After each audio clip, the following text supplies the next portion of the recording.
ওই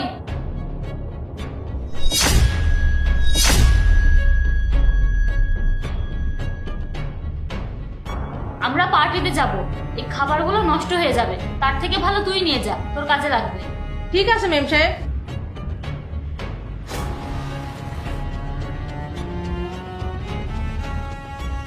অপু, এটা কোন ধরনের বেয়াদবি? বেঁচে থাকা খাবার তুমি ওকে দিলে কেন? আরে ওটা তো একদিনের বাসি খাবার, ঘরে এইভাবে থাকলে তো নষ্ট হয়ে যেত, তার থেকে ভালো আমি ওকে দিয়ে দিলাম, ওর কাজে লাগবে।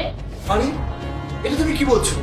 তুমি ওকে একদিনের বাসি খাবার দিয়ে দিলে, আর এই খাবার খেয়ে এখন যদি ওর পরিবার আর ওর পেট খারাপ হয় তাহলে কি হবে? তাতে কি হয়েছে, ওরা গরিব মানুষ, ওদের কিছু হবে না। আর এমনিতে ওদের অভ্যাস আছে 2-3 দিনের বাসি খাবার খাওয়ার, আর ওদের মতো মানুষদের তো ঠিক মতো খাবারই জোটে না। দেখো আমি ওদের কত উপকার করেছি ওদেরকে খাবার দিয়ে। আরে তুমি সব কি বলছো? তোমার মাথা ঠিক আছে তো? আর আমাদের